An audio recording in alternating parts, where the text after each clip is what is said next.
My mother toasted my sister as her only proud accomplishment at Thanksgiving dinner, while I didn't even have a chair. So, I walked out and initiated the corporate restructuring plan that legally seized every asset they falsely claimed to own. Before we continue today's story, we have an urgent announcement to make. Due to technical issues, we are pivoting towards another channel. Please subscribe to our new channel, Kin and Karma. You can find the link in the video description, the pinned comment, and the collaboration tag on this video. Make sure to switch over now so you don't miss out. Thank you for your support. Now back to the story. The migraine had been blinding me for 3 straight days, a relentless, throbbing drumbeat behind my right eye that made even the softest sliver of daylight feel like a physical assault. I was 36 years old, a corporate restructuring specialist who spent my life salvaging dying companies, but my own body was currently in a state of total liquidation. The stress of the last quarter had finally broken my immune system, leaving me shivering under a mountain of blankets in my apartment, clutching a half-empty mug of ginger tea that had gone ice-cold hours ago. My doctor had called it severe adrenal fatigue and prescribed absolute rest, warning me that if I didn't stop working 80-hour weeks, my heart would simply give out. But rest is a luxury you cannot afford when you are the invisible financial pillar, holding up an entire family's crumbling facade. I reached for my phone, squinting against the harsh glare of the screen. I only intended to check the time, to see if I had slept through the afternoon, and if I needed to drag myself out of bed to prepare for the obligatory Thanksgiving dinner at my parents' house later that evening. Instead, a notification banner caught my eye. It was an email from my father, Mason. Or rather, it was an email forwarded by Mason, clearly by accident, with the intended recipient being my mother, Margaret. The subject line was innocuously titled, FWD, Updated Trust and Corporate Transfer Docs, Gabriella. My thumb hovered over the screen. A cold, sinking sensation began to spread in the pit of my stomach, momentarily overriding the pounding in my head. I tapped the email to open it. The message thread below my father's accidental forward was a long chain between him, my mother, and a sleazy boutique lawyer I had specifically advised them never to use. As I scrolled through the text, my breath hitched in my throat, catching sharply as the reality of the words began to sink in. Margaret, the lawyer, confirmed that as long as Riley continues to service the primary corporate debt under her personal LLC, we can transfer the title of the lake house and the remaining liquid equity from the family firm directly into Gabriella's newly formed brand consultancy, Mason had written. We will announce the transfer to Gabriella at Thanksgiving dinner.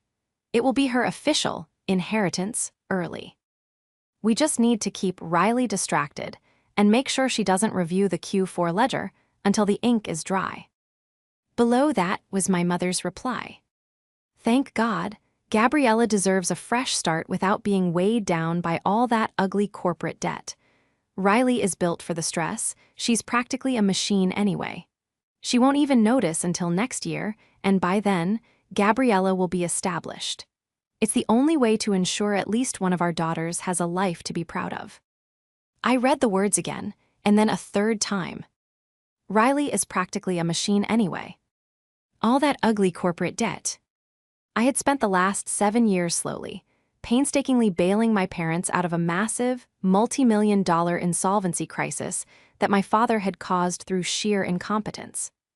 I had leveraged my own professional reputation, taken out loans in my name, and restructured their failing company into a holding entity just to keep a roof over their heads.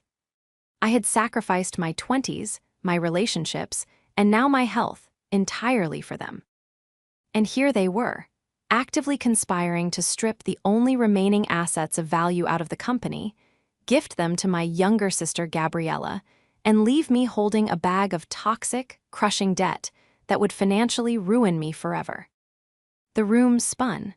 A wave of profound, suffocating nausea washed over me, so intense I had to grip the edge of the mattress to keep from falling onto the floor. This wasn't just a slight. This was a calculated, devastating financial assassination orchestrated by the people who had given me life. The betrayal was worse than the diagnosis itself.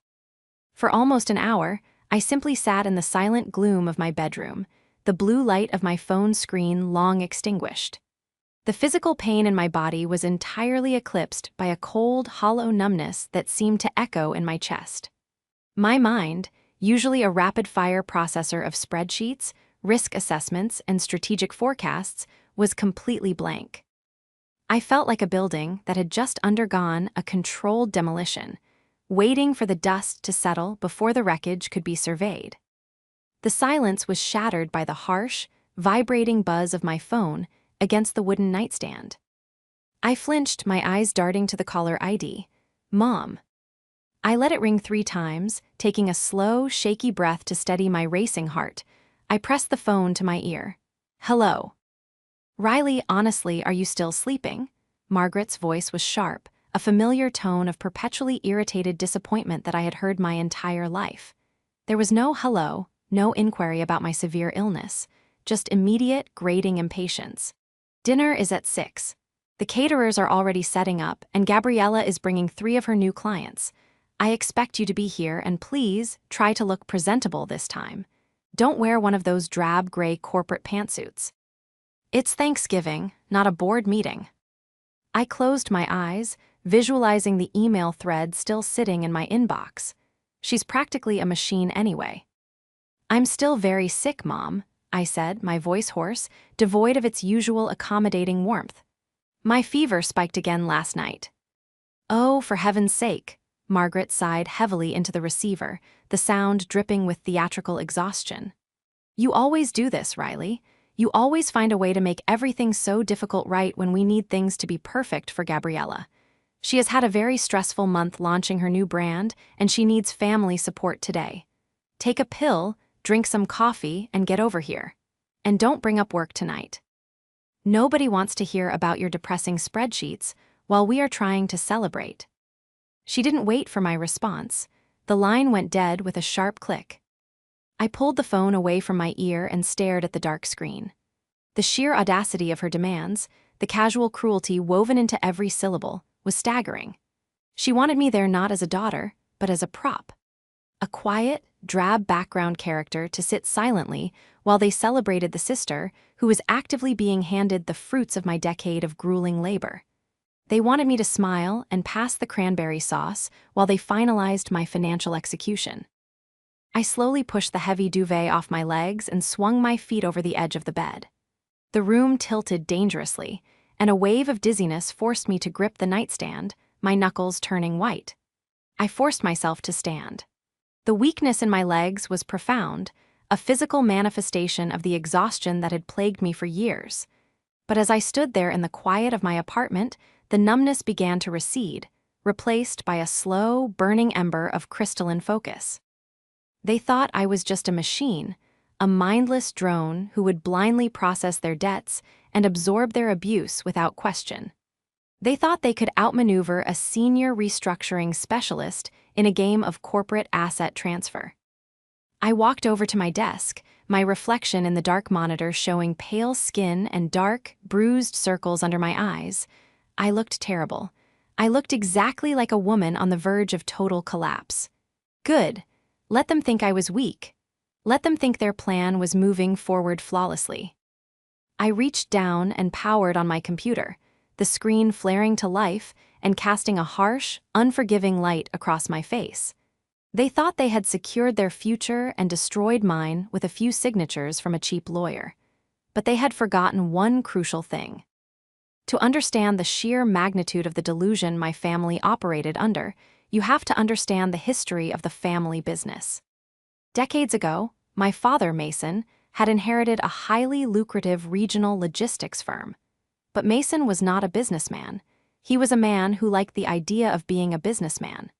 He liked country club memberships, expensive leasing agreements on imported cars, and taking clients to exorbitant dinners. He had slowly bled the company dry over 20 years. By the time I was 27 and working my way up at a top-tier corporate restructuring firm in the city, the family business was weeks away from Chapter 11 bankruptcy. The bank was preparing to foreclose on my parents' sprawling, heavily mortgaged estate. Mason had come to my small apartment in tears, a broken, terrified man, begging me to save him. "Just fix it, Riley," he had pleaded, his hands shaking. "Protect your mother. Don't let her know how bad it is. It would break her heart." So I fixed it. I took a leave of absence, moved back into my childhood bedroom, and ruthlessly gutted the failing company. I negotiated with aggressive creditors, laid off dead weight, and personally assumed a terrifying amount of liability to secure bridge loans. I created a complex corporate structure, a holding company, to shield their remaining assets from immediate seizure. I worked 100-hour weeks, sleeping on the floor of the office, fueled by black coffee and sheer desperation, to save my family from the streets. And while I was drowning in legal filings and debt restructuring, my younger sister, Gabriella, was finding herself. Gabriella is exactly 30 years old and has never held a job for longer than 6 months. She is stunningly beautiful, armed with a perfectly curated online aesthetic and a vocabulary consisting entirely of empty corporate buzzwords she doesn't actually understand. While I was fighting off aggressive debt collectors, she was studying abroad in Florence, entirely funded by credit cards Mason had secretly taken out against the company's dwindling lines of credit. Whenever I tried to confront my parents about her reckless spending, Margaret would fiercely intervene, her eyes blazing with protective fury. "Gabriella is creative, Riley," Margaret would snap, waving away my spreadsheets. "She has a vision. She isn't meant to be trapped in a dreary office like you. She needs capital to build her personal brand. You just don't understand because you don't have an artistic bone in your body." Gabriella's personal brand currently consisted of calling herself a lifestyle and brand consultant. She essentially demanded money from my parents to buy designer clothes, go to exclusive resorts, and take photos of herself, claiming it was all networking and brand building. She had no actual clients, no revenue streams, and no discernible skills other than manipulating my mother into believing she was on the verge of international superstardom. And now, according to the email, they were transferring the last solvent assets, the lake house and the remaining liquid capital I had fought so hard to secure, directly into Gabriella's fictional consultancy, to protect it from the massive debt they had accrued and that I was currently managing. They were going to leave me holding a multi-million-dollar grenade, and they were going to pull the pin at Thanksgiving dinner. I remembered the last family gathering we had. It was Margaret's birthday, a lavish affair paid for by a bonus Mason claimed he received, which I knew for a fact was a high-interest payday loan he had taken out in the company's name without my authorization. Gabriella had arrived 2 hours late, sweeping into the restaurant wearing a silk designer dress that cost more than my monthly mortgage payment. She hadn't apologized for her tardiness. Instead, she immediately commanded the attention of the entire table, launching into a convoluted story about a synergy meeting she supposedly had with a major cosmetics brand. "It's all about disruptive market positioning, honestly," Gabriella had said, swirling her expensive champagne. She had looked across the table at me, her gaze dripping with condescension. "You wouldn't really get it, Riley. It's not like crunching numbers. It requires intuition, an eye for aesthetic value. Speaking of which, are you still wearing that same blazer? I swear I saw you in that at Christmas 2 years ago." Margaret had laughed, reaching over to pat Gabriella's hand. "Your sister is very practical, darling. We can't all have your refined tastes." Mason had just looked down at his plate, avoiding my eyes entirely. That was the dynamic. I was the unappreciated plow horse, expected to pull the cart until I collapsed, while Gabriella was the prized show pony, showered with ribbons for simply existing. I stared at the holding company's master charter on my screen. 7 years ago, when Mason was begging me to save him, he had signed everything I put in front of him without reading a single page. He had been too panicked, too desperate to avoid the public humiliation of bankruptcy. He assumed that because I was his daughter, the complex corporate structures I built were designed exclusively to serve him. He assumed wrong. When I built the LLC that absorbed their toxic debt, I also built the holding company that owned the titles to the lake house and the remaining equity. And hidden deep within the dense, 90-page operating agreement, written in impenetrable legalese that neither Mason nor his cheap boutique lawyer could ever hope to decipher, was a single, devastating clause regarding voting shares and executive control. I didn't just manage the holding company, I owned it. I hit print on the master charter, the machine whirring to life beside me. Tonight, I was going to let them have their little celebration. I was going to let them toast to the golden child. And then, I was going to show them exactly what a corporate restructuring specialist does to a hostile, failing entity. The moment the printer finished churning out the 90-page master charter, my exhaustion evaporated, replaced by a cold, hyper-focused adrenaline. I was no longer a sick, tired daughter. I was a senior financial analyst examining a hostile entity attempting a hostile takeover of my assets. I sat back down at my desk, my fingers flying across the keyboard as I log D into the secure, encrypted banking portals I had set up years ago to manage the family's labyrinth of debt. Mason, in his infinite financial ignorance, had assumed that because his name was on the outgoing checks, he still retained executive authority over the holding company. He didn't understand that I had structured the entire enterprise under a blind trust, of which I was the sole irrevocable trustee. I had done it initially to protect the assets from his creditors, but now it was protecting the assets from him. I needed to see exactly how far this delusion had gone. I navigated to the outgoing wire transfer logs for the past 3 quarters. My eyes scanned the digital ledger, and my jaw tightened. There it was, dozens of highly irregular disbursements, all rooted to a recently registered limited liability company, Gabriella Visionary Consulting, LLC. I clicked into the detailed transaction histories, forcing myself to read every single line item. The sheer audacity of what I was looking at made my stomach churn. These weren't modest withdrawals for legitimate startup costs like website hosting or legal incorporation fees. These were massive, bleeding hemorrhages of capital, masked behind laughably vague corporate jargon. There was a $12,000 wire transfer categorized as immersive market research retreat. I cross-referenced the date with Gabriella's public social media accounts. The date aligned perfectly with a 2-week luxury vacation she had taken to a 5-star resort in Tulum, Mexico. I found another invoice for $8,000 labeled client-facing aesthetic procurement. That one matched a photo she had posted holding a limited edition designer handbag, complete with the caption, "Investing in the brand." For over a year, my father had been quietly siphoning the very funds I was meticulously managing to keep the bank from foreclosing on his home, funneling them directly into Gabriella's lavish, fabricated lifestyle. He was stealing from the life raft to buy his favorite daughter first-class tickets on a sinking ship. But it wasn't just the petty theft of the cash reserves that solidified my strategy. I dug deeper, pulling the state registry files for Gabriella Visionary Consulting, LLC. I needed to know what this so-called business actually consisted of. It took me less than 20 minutes to uncover the hollow core of her entire operation. The company had 0 registered clients. It had generated 0 taxable income. The only money moving into the LLC was the money Mason was illegally transferring out of the holding company. I printed every single wire transfer, every fraudulent invoice, and every damning state registry document. I collated them into a neat, thick manila folder. The paper felt heavy in my hands, a physical manifestation of a decade of my stolen labor and their profound deception. I walked into my bathroom and splashed cold water on my face. My reflection was still pale, but my eyes were sharp, devoid of the weary resignation that had clouded them for years.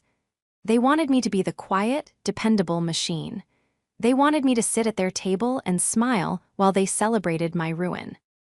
I picked up the manila folder, slid it into my leather briefcase, and grabbed my car keys. I was going to give them exactly what they asked for. I was going to show up to Thanksgiving dinner. The driveway of my parents' sprawling estate was packed with expensive cars when I arrived. I parked my modest sedan at the very end of the line, taking a deep, steadying breath before stepping out into the crisp November air. The heavy oak front door swung open before I even reached the porch. Margaret stood in the entryway, holding a crystal wine glass, her eyes immediately scanning me from head to toe with practiced, sharp disapproval. "Well, you finally decided to grace us with your presence," she said, her voice carrying down the hall. She frowned at my attire, a tailored navy blazer, dark trousers, and a simple cream blouse. "I explicitly asked you not to wear your office clothes, Riley. You look like you're about to audit the turkey, and you look terribly pale. Did you even bother with blush?" "Hello, Mother. Happy Thanksgiving," I replied evenly, stepping past her. I didn't offer an excuse for my health, nor did I apologize for my clothes. I simply kept walking toward the living room, where the sounds of loud, artificial laughter echoed.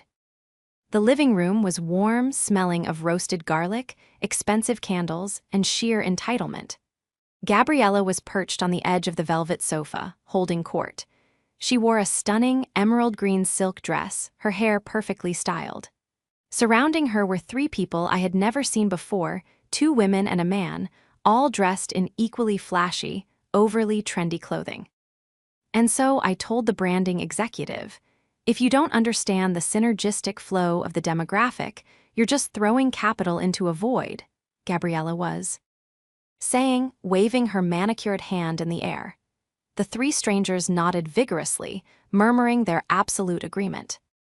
Mason was standing near the fireplace, beaming with pride as he watched his youngest daughter. He caught my eye as I entered, and for a fraction of a second, his smile faltered, a flash of nervous guilt crossing his face before he quickly masked it. "Riley, you made it," Mason called out, his voice slightly too loud, slightly too hearty. Gabriella turned, her smile tightening as she looked me up and down. "Riley, I wasn't sure you'd make it out of your cubicle today.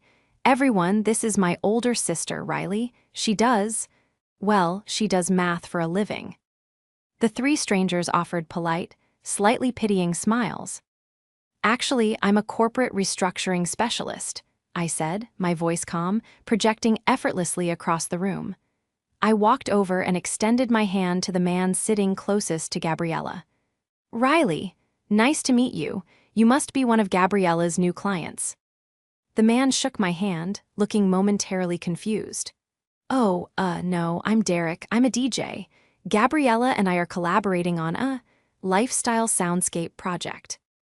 "A soundscape project," I repeated, letting the words hang in the air just a second too long. "Fascinating. And how is the return on investment looking for that initiative? Have you established a clear monetization pathway, or is this primarily a top-of-funnel brand awareness exercise?" Derek blinked, completely lost. We're just vibing it out right now, honestly." I turned to Gabriella, offering a bright, razor-sharp smile. "Vibing it out? How innovative.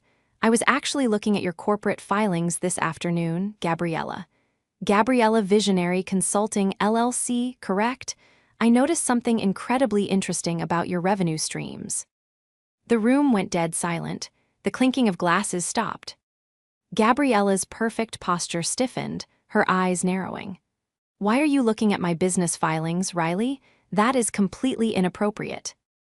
"Just professional curiosity," I said smoothly, taking a step closer. "You see, in my line of work, we look for discrepancies. And the most fascinating discrepancy with your consultancy is that, according to the state tax registry, you haven't generated a single dollar of external revenue since your incorporation. In fact, your sole source of incoming capital appears to be direct, unclassified wire transfers from a holding company."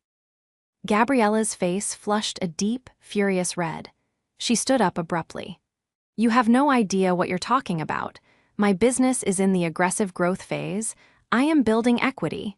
You're just jealous because you sit in a gray box all day while I'm actually creating something beautiful." She was lashing out loudly, her threats empty, her lies obvious to anyone who knew how to listen. "You don't understand modern business," she yelled, her voice echoing off the high ceilings. "You just want to ruin my day because you have nothing of your own to celebrate." "I understand modern business perfectly," Gabriella, I replied, my voice dropping to a quiet, dangerous register. I understand it well enough to know the difference between a visionary entrepreneur and a fraudulent parasite. Riley, that is enough. Margaret's voice cracked like a whip across the room. She marched over, her face a mask of absolute fury, placing a protective hand on Gabriella's arm. How dare you speak to your sister that way? In our home, in front of her guests, you will apologize immediately. Before I could respond, Mason was suddenly beside me, his hand clamping down hard on my elbow. His grip was entirely too tight, trembling with a poorly concealed panic. Riley, a word. Now, he hissed through gritted teeth. He didn't wait for my consent. He practically dragged me out of the living room, down the long hallway, and shoved me into his private study, slamming the heavy oak door shut behind us. The study smelled of aged leather, and the expensive Scotch Mason could no longer afford. He turned to face me, his chest heaving, his face pale and sweating. The facade of the confident patriarch had completely shattered. "Are you out of your mind?" Mason demanded, his voice a frantic whisper. "What are you doing? Why are you digging into Gabriella's accounts? I told you to stay out of her business. She needs that startup capital, Riley. You promised to protect this family." "I promised to protect you from bankruptcy, Dad," I said, calmly smoothing out the sleeve of my blazer where he had grabbed me. I set my leather briefcase on his mahogany desk and popped the brass latches. "I did not promise to fund a fictional lifestyle for your golden child, and I certainly didn't promise to let you transfer my legal assets to her." Mason froze, his eyes widening in sheer terror. What are you talking about?" "I received your email this afternoon, the one you accidentally forwarded to me instead of Mom," I said, pulling the thick manila folder from my briefcase and dropping it onto the desk with a heavy thud. "The email detailing your brilliant plan to transfer the lake house and the remaining liquid equity to Gabriella." Mason opened his mouth, but no sound came out. He looked like a fish gasping for air. "Riley, you don't understand. Your mother insisted. Gabriella needs security. You're strong, you always figure things out. But the company..." "The company doesn't exist anymore, Dad," I interrupted, my voice devoid of any warmth. "You bankrupted the company 7 years ago. What exists now is a holding LLC. An LLC that I built. An LLC that I personally guaranteed. And an LLC that, according to the master charter you signed without reading, I hold 100% of the executive voting shares for." Mason stared at me, uncomprehending. No, that's my company. I am the president." "You are a figurehead," I corrected him coldly. I opened the folder and slid the first stack of papers toward him. "And you are a figurehead who has been committing corporate fraud. Look at these." Mason looked down at the highlighted spreadsheets. His hands shook as he picked up the first page. "These are the wire transfers you've been authorizing to Gabriella's fake consultancy," I explained, tapping the paper. "Over $80,000 in the last 10 months alone, coded as business expenses. But I have the receipts, Dad. She spent it on luxury vacations, designer clothes, and paying off her personal credit cards. You drained the emergency tax reserve I set up for the holding company to buy her a wardrobe." She told me it was for marketing," Mason stammered, his eyes darting frantically across the numbers, desperately searching for a way out. "She said she needed to project success to attract clients. It's an investment, Riley. She's going to pay it all back once the brand takes off. You have to fix this. You have to move the money around like you always do. If your mother finds out the tax reserve is gone." He was still defending her. Even staring at the absolute, irrefutable proof of her parasitism and his own ruin, his instinct was to protect Gabriella and beg me to absorb the damage. The depth of his manipulated loyalty was staggering. "There is no moving the money around this time," I said, closing the folder with a sharp snap. "Because as of 3 o'clock this afternoon, I have frozen every single outgoing account associated with the holding company. I have revoked your signatory access. You cannot transfer the lake house. You cannot transfer the equity. You cannot give Gabriella another dime." Mason stumbled backward, collapsing into his heavy leather desk chair. "Riley, please, you can't do this. If we don't give Gabriella that house, your mother will leave me. She'll know I failed. She'll know everything is gone." "She is going to know everything tonight," I said, zipping my briefcase closed. From down the hallway, the sharp, melodic chime of the dinner bell rang out, echoing through the large house. It was time. I looked down at my father, a broken, terrified man trapped in a prison of his own making. "Wash your face, Dad. It's time to carve the turkey." The dining room was a masterclass in suffocating opulence. I walked down the long hallway from the study and stepped through the arched doorway just as everyone was taking their seats. The air was thick with the smell of roasted turkey, expensive sage dressing, and the distinct, cloying perfume Gabriella always wore. The massive mahogany table was draped in heavy, imported white linen, perfectly reflecting the warm glow of the crystal chandelier overhead. I stood at the threshold, my eyes scanning the intricately folded napkins and the personalized, gold-embossed place cards resting gently against the rims of the fine china. There was a card for Margaret at the head of the table, a card for Mason at the other end.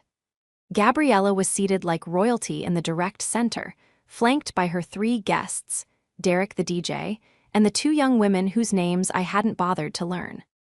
I looked for my place card, I looked for my chair. There were exactly 6 chairs positioned around the massive table. My chair wasn't even set at the table. I stood there in my tailored navy blazer, the heavy manila folder still gripped tightly in my right hand, silently processing the sheer, breathtaking disrespect of the visual in front of me. I had paid for the table. I had paid for the chairs. I had paid for the crystal champagne flutes they were currently filling with expensive vintage wine. And my mother hadn't even bothered to set a place for me in the house I was bankrupting myself to save. Margaret caught my eye from across the room. She didn't look apologetic. She looked supremely annoyed by my presence. "Well, Riley, you were locked in the study with your father for so long, and you said you were deathly ill this morning. I assumed you. We're just going to leave and go back to bed. We couldn't hold up the entire meal waiting for you to make an appearance." Gabriella offered a sympathetic, entirely fake pout, reaching out to touch Derek's arm. "It's okay, Mom. Riley is probably eager to get back to her spreadsheets anyway. She doesn't really vibe with this kind of celebratory, high-frequency energy. She needs her quiet time." Margaret smiled warmly at Gabriella, raising her crystal flute into the air, the light catching the rising bubbles.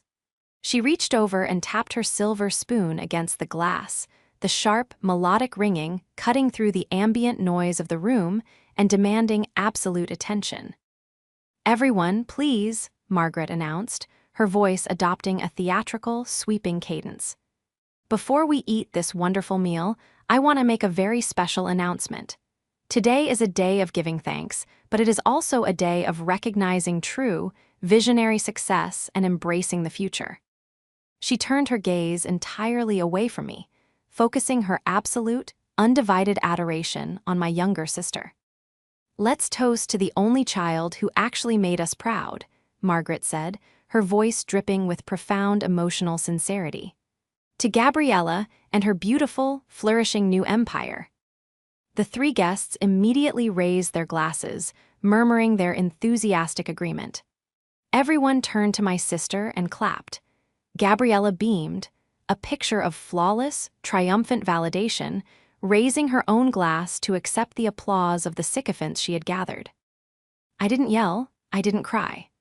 The burning, exhausted anger that had propelled me through the last 7 years suddenly crystallized into a state of absolute, icy calm. I looked at my mother, who still deliberately refused to make eye contact with me, and then at my sister, basking in the stolen glory of a life I was actively financing. I stood up straighter, took a deep, steadying breath, and let the silence stretch out until the clapping awkwardly died down and the guests took a sip of their champagne. "Thanks for finally saying it out loud," I said. My voice wasn't loud, but the acoustic perfection of the dining room carried every single syllable with lethal clarity. The smiles instantly froze on the guests' faces. Margaret blinked, her mouth opening in shock at my sheer audacity to interrupt her perfect moment. I didn't wait for a response. I didn't wait for the inevitable lecture.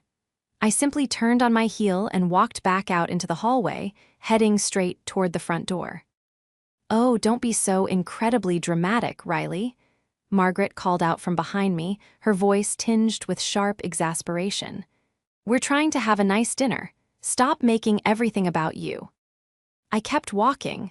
I reached the grand entryway, my hand extending toward the heavy brass handle of the front door. I was done. I was finally, truly done. I stopped cold when my dad started panicking. "Riley, no, wait, please stop." Mason's voice was a ragged, terrifying sound that tore through the quiet house. It wasn't his usual booming, confident patriarchal tone. It was the high-pitched, desperate shriek of a man watching his life support get abruptly unplugged. He came sprinting out of the study, his face flushed a dangerous, mottled purple, practically tackling me from behind to keep me from turning the doorknob. "You can't leave, you can't," he gasped, his fingers digging painfully into the fabric of my blazer. He turned frantically back toward the dining room archway, his eyes wide and wild with absolute terror. "Margaret, don't let her leave. The accounts, Margaret. She froze the accounts. She owns everything." The dining room fell into a dead, horrifying silence. Margaret slowly lowered her champagne glass, her perfectly sculpted brow furrowing in deep, angry confusion. "Mason, what on earth are you blabbering about? What accounts? Control yourself in front of the guests." Gabriella stood up abruptly, her chair scraping loudly against the hardwood floor. Her face was pale. "Dad, stop it. You're embarrassing me in front of my network. Go back into the study." But Mason was utterly broken. The decades of lying, the crushing weight of the hidden debt, and the sudden, terrifying realization that I had actually cut the financial cord had finally shattered his carefully constructed reality. He looked at Gabriella, his golden child, and then back to his wife. The sheer panic in his eyes shifted, slowly transforming into a profound, devastating resignation. He let out a long, shuddering sob. "There is no network, Gabriella," Mason choked out, tears suddenly spilling over his lower eyelids and tracking down his flushed cheeks. He let go of my arm and took a slow, stumbling step toward the dining table, his hands trembling violently. "There is no empire. There is no money. There hasn't been any money for a very long time." "Mason, what are you saying?" Margaret demanded, her voice trembling slick. "TLY now." She looked from my father to me, realizing for the very first time that the power dynamic in the room had fundamentally, irrevocably shifted. "Riley, what did you do to him?" "I didn't do anything, Mother," I replied, my voice steady and cold. I walked slowly back into the dining room, stepping past my weeping father. I walked directly over to the center of the table, right to where Gabriella was standing. I dropped the thick manila folder directly onto her personalized gold-embossed place setting with a heavy, final thud. I just stopped paying for the illusion. I flipped the folder open. The top document was the state registry printout showing her zero-revenue business. The next was the heavily highlighted ledger of unauthorized wire transfers. "Dad," Gabriella commanded, her voice shrill and tight with sudden, genuine terror. She didn't look at the papers. "Tell her to stop. Tell her to get out of my house." But Mason didn't defend her. For the first time in his entire life, he didn't step in to shield her from the consequences of her own actions. He walked slowly over to the table, his shoulders slumped in total defeat, and he looked Margaret dead in the eye. "We are bankrupt, Margaret," he said, the words falling from his mouth like heavy stones. "We have been completely bankrupt for 7 years. I lost the company. I lost everything. The only reason we still have this house, the only reason we have food on this table right now, is because Riley took over the debt. She assumed millions in liabilities. She built a holding company to save us from living on the street." Margaret stared at him, her mouth opening and closing silently. She looked around at the opulent room, at the crystal and the silver, as if the walls themselves were suddenly made of cheap, dissolving cardboard. "And Gabriella's company," Margaret whispered, her eyes darting to my sister, a look of profound horror dawning on her face.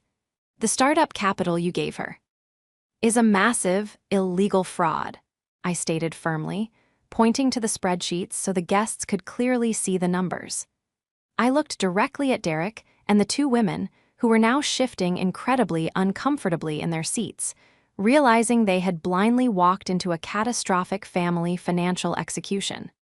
Every single dime Gabriella has spent in the last 10 months, the trips to Chalum, the designer clothes, the networking dinners, was stolen by my father from the emergency tax reserve I built to pay off his corporate creditors. She has 0 clients. She has 0 actual income. She is a parasite feeding off the rotting corpse of our family's finances. "That's a lie," Gabriella shrieked, slamming her hands down hard on the table, violently knocking over her crystal champagne flute. The expensive liquid spilled across the white linen, dripping steadily onto the hardwood floor. "I am building a brand. I am a recognized lifestyle influencer. You are just a jealous, bitter, ugly cubicle drone who wants to ruin my life because no one loves you." She looked to our father, her eyes wide with desperate expectation, demanding him to silence me like he always did. "Dad, do something. Tell them she's a liar. Tell them it's my money."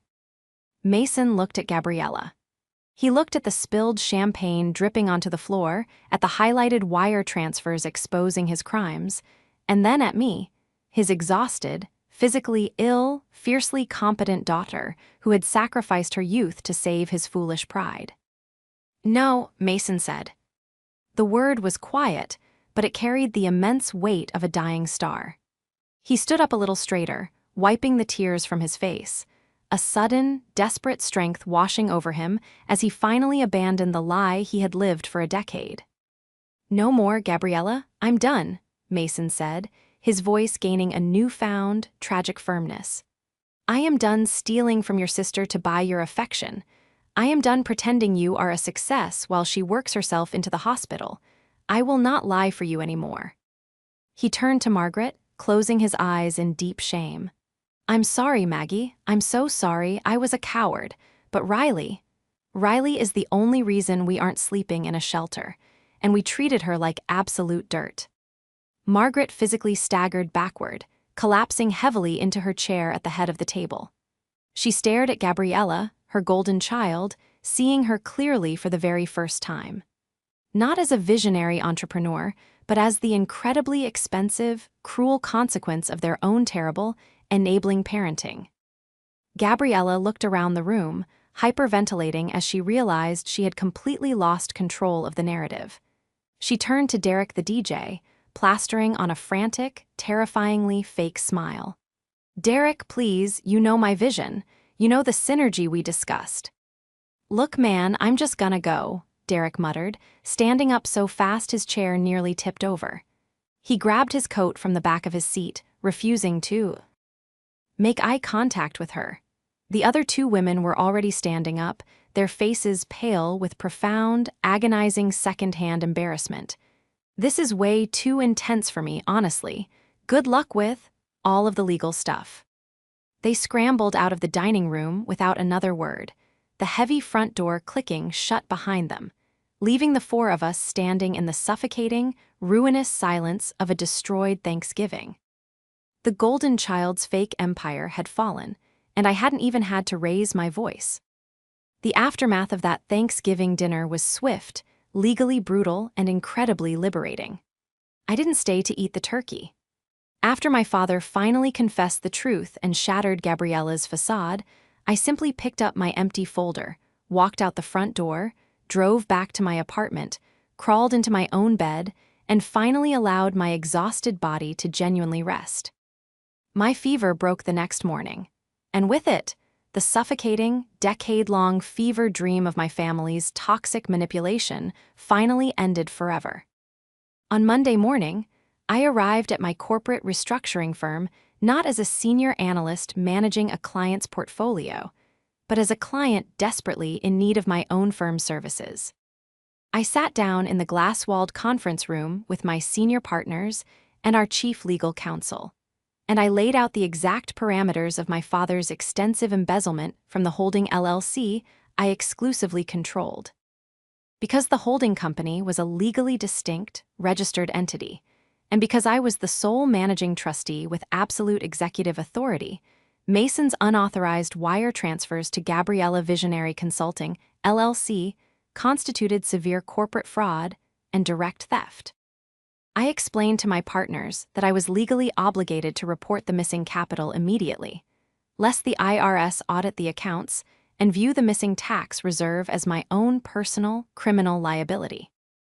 I made a deliberate choice not to press criminal charges against my father.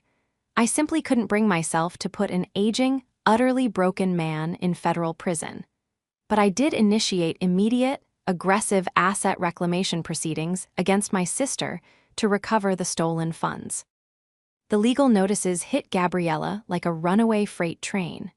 Without Mason's stolen funds silently propping up her bank accounts, her entire fabricated lifestyle collapsed within a matter of weeks. The luxury apartment she leased downtown was actually incredibly past due on rent, a fact her landlord quickly remedied with a formal eviction notice. Her high-limit designer credit cards, which she had been paying the bare minimum balances on using the wire transfers, were instantly frozen by the banks the moment the LLC payments abruptly stopped. She attempted to fight the reclamation in court, hiring a flashy, aggressive attorney she promised to pay on contingency. But when the attorney reviewed my ironclad corporate master charter and the absolute, irrefutable paper trail proving her business had zero legitimate revenue, he dropped her as a client immediately, warning her that fighting it would only result in her own imprisonment for receiving stolen funds. She was forcefully compelled to settle out of court, signing over whatever remaining tangible assets she possessed: a heavily depreciating luxury SUV, a closet full of authentic designer handbags, and expensive jewelry, which I promptly liquidated at auction to successfully replenish the holding company's tax reserve. The last I heard from Margaret through the family grapevine, she was living in a small, dreary two-bedroom rented condo on the industrial outskirts of the city. The sprawling family estate had been surrendered to the bank, the remaining equity barely covering the exorbitant closing costs and the final, lingering debts Mason had hidden. Margaret, who hadn't worked a day in 30 years, had been forced to take a minimum-wage job as a receptionist at a local dental clinic just to keep the lights on. She never called to apologize to me. She still fiercely blamed me for destroying the family, a false narrative she clung to with desperate vanity to avoid facing her own colossal failure as a mother. She and Gabriella lived together now, trapped in that miserable, suffocating apartment, feeding off each other's endless bitterness. Gabriella was working a retail job at a local mall, forced to fold the very designer clothes she used to pretend she could effortlessly afford, her visionary consultancy, now nothing more than a humiliating footnote in the public record. Mason, however, chose a very different path. When the dust finally settled and the massive house was surrendered, he didn't follow Margaret to the miserable condo. He filed for divorce. The immense stress of the lies had finally broken their toxic marriage, and he realized he could no longer live in the enabling, delusional environment they had jointly created. 6 months after that fateful Thanksgiving dinner, I sat in a quiet, sunlit coffee shop near my office building. The brass bell above the door chimed, and Mason walked in. He looked significantly older, deeply tired, wearing a simple, inexpensive button-down shirt instead of his usual tailored, imported suits. But as he walked toward my table, he also looked incredibly light, as if a massive physical weight had finally been lifted from his shoulders. He sat down across from me, ordering a simple black coffee. We sat in silence for a long time, the ambient noise of the cafe filling the space between us. "I got a job," he finally said, his voice quiet but incredibly steady. "I'm a floor manager at a regional logistics warehouse out in the suburbs. It's not glamorous work. The pay is, well, it's what a man with my actual skill set deserves, but it's honest. For the first time in a long time, it's honest work." I took a slow sip of my green tea, looking at the man who had caused me so much profound grief and exhaustion. I'm genuinely glad to hear that, Dad. He looked down at his rough hands, his thumbs slowly tracing the edge of his ceramic coffee cup. Riley, I don't expect you to ever fully forgive me. I stole from you. I lied to you. I let your mother treat you like a second-class citizen while you were literally sacrificing your own life to save ours. I was weak. I was terrified of losing the image I had built for myself, and I sacrificed my best daughter to keep it alive. He looked up, genuine tears shining brightly in his tired eyes. You were the strongest person in that house. You always were. And I am so incredibly sorry that it took me losing absolutely everything to finally see you for who you are. I listened to his words, quietly waiting for the familiar, burning anger to rise in my chest, but it never came. The anger had burned itself out the moment I laid that manila folder on the dining room table.